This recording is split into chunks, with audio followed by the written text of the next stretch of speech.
ဂျပန်အင်တာဗျူးမှာဂျပန်လူမျိုးတွေလုံးဝမကြိုက်တဲ့အချက်တွေကဘာဖြစ်မယ်လို့ထင်တယ်။နံပါတ်1ကကြတော့အင်တာဗျူးလုပ်တဲ့အခါမှာအတန်ကိုတွတ်တိုးလေးနဲ့ယုံကြည်မှုမရှိပဲဖြေတာကြီးပေါ့နော်။နောက်တစ်ခုကကြတော့ eye contact မရှိရပါတော့။သူတို့ရဲ့အမြင်က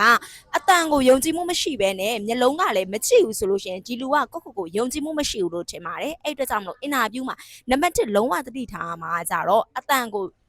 ကြဲကြဲနဲ့ပြက်ပြက်သားသားနောက်တစ်ခုကကြတော့ဒီအင်တာဗျူးကတထေးကိုပေါ့နော်လုံးဝမျက်လုံး eye contact ရှိရမယ်ပေါ့နော်ကိုကမျက်လုံးကိုမကြည့်နိုင်ဘူးဆိုတော့ဒီလိုမျိုးတတ် eye ဆိုတဲ့နေရာမျိုးကိုကြည့်ပေးရင်အဆင်ပြေပါတယ်နံပါတ်2ကကြတော့မလိုအပ်ပဲနဲ့ကိုယ့်ရဲ့အားနည်းချက်တွေကိုအများကြီးပြောနေရပါတော့အမားတို့ဆိုလို့ရှိရင်ဂျီကိုရှော့ကိုင်းမှာအားနည်းချက်တောင်ထည့်မပြောခိုင်းဘူးပေါ့နော်သူတို့မေးရဆိုမှကိုယ့်ရဲ့အားနည်းချက်ကိုထည့်ပြောခိုင်းတာဘာကြောင့်လဲဆိုတော့ကိုယ့်ရဲ့အားနည်းချက်ကသူတို့မလိုချင်တဲ့အချက်နဲ့တိုက်ဆိုင်သွားတယ်ပေါ့နော်ကို့မှာအားနည်းချက်တွေအများကြီးရှိနေရဆိုရင်အားနည်းချက်အများကြီးရှိတဲ့လူကိုဘယ်သူမှမကြိုက်ဘူးလေနော်အဲ့တော့အဲ့အမျိုးထည့်မပြောခိုင်းဘူးနောက်တစ်ခုကကြတော့မင်္ဂလာပါလို့မပြောဘဲနဲ့စတင်တာကျေးဇူးတင်ပါတယ်လို့မပြောဘဲထုတ်ခါတာဒါမျိုးတွေလည်းသူတို့ကရိုင်းတဲ့လူလို့သတ်မှတ်ပြီးတော့မကြိုက်ပါဘူးနောက်တစ်ခုကကြတော့ဒီကုမ္ပဏီမှာဘာလို့အလုပ်လုပ်ချင်တာလဲလို့မေးလို့ရှိလို့ရှိရင်လစာကောင်းလို့ဝင်ငွေကောင်းလို့ဒါမျိုးဖြစ်ရယူလဲသဘောမကျပါဘူးဘာကြောင့်လဲဆိုတော့ကို့အကျိုးမြတ်အတွက်ပဲကြည့်ရသူတို့ကမြင်သွားပါတယ်ဒါကြောင့်မလို့ဒါမျိုးတွေကိုမဖြေရပါဘူးနောက်တစ်ခုကကြတော့ဘာလဲဆိုလို့ရှိလို့ရှိရင်နောက်ဆုံးတစ်ခုပေါ့နော်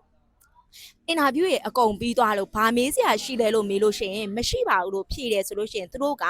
ဒီအင်တာဗျူးပေါ်မှာစိတ်ဝင်စားဖို့မရှိဘူးလို့မှတ်ချက်ပေးသွားနိုင်တယ်ပေါ့နော်အဲ့အတွက်ကြောင့်မလို့ကို